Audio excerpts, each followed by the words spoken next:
Please remind me of your name. Dean Soricelli. Dean Soricelli. Dean Soricelli, you've stated before that you have access to my client's grades. That is correct? Unfortunately. I'm of the opinion that a man should be judged not by the quality of his grades, but by the veracity of his anus. But that is personal opinion, and therefore will be struck from the record. Dean Soricelli, because you have grades on record, Yes. do you also have access to students' medical files? Have you ever heard of HIPAA? No. That's the shit they got at the zoo. Order in the court! Order in the court! That is to say, no. No, I do not. Okay. Then you were not familiar with the condition which plagues my client. No. Except from what I've heard. And trust me, I've heard it.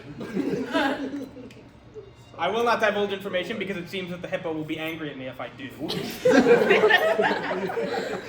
So we'll move on. Can you remind me, Dean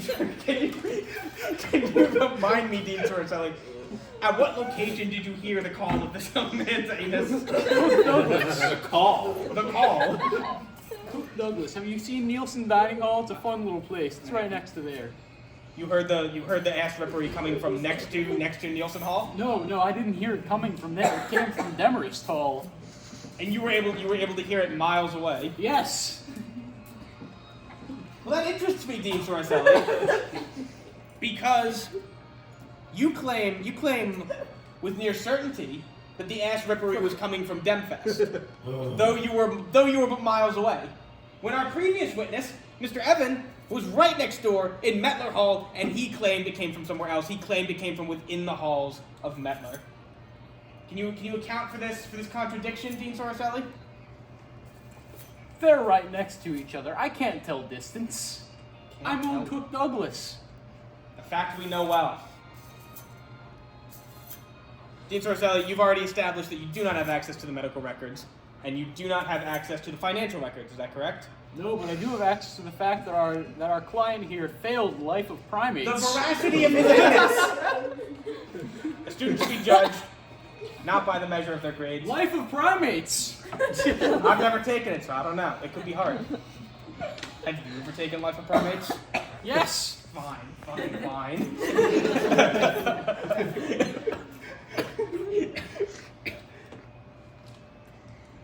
Dean Soricelli, you have established in this cross-examination that what you are most preoccupied with is the grades of my client. Certainly. Not any particular criminal inclination to steal $2,400 from New Brunswick tomorrow, destroying toilets the day after today. Is that correct? If a rascal like this can fail Life of Primates, I wouldn't put it past him. See, that's where we disagree, Dean Soricelli. I don't find, perhaps you can elaborate on this for me, I don't find much correlation between a student's grades, his ass rippery, and his propensity to become a white-collar criminal.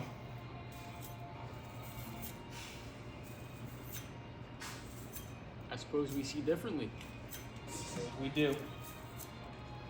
Dean Soricelli, when were you made aware that the $2,400 was stolen from New Brunswick tomorrow, which, if anyone is not familiar, that's the day after today?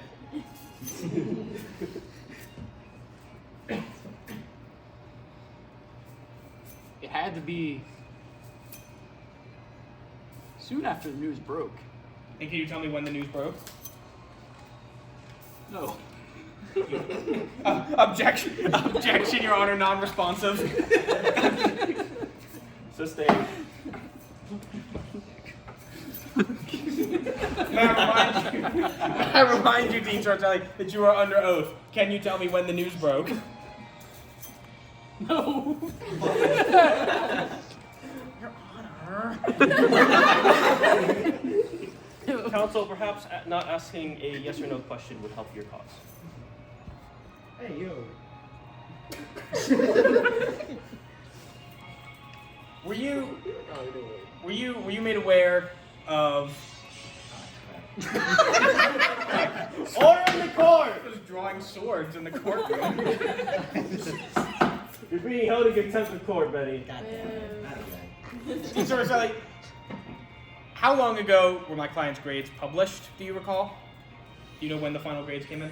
The final grades came in around January 5th. January 5th. Counsel, you are out of time. Alright. Alright. Alright. The defense may call its first witness. All right. First witness, that's you.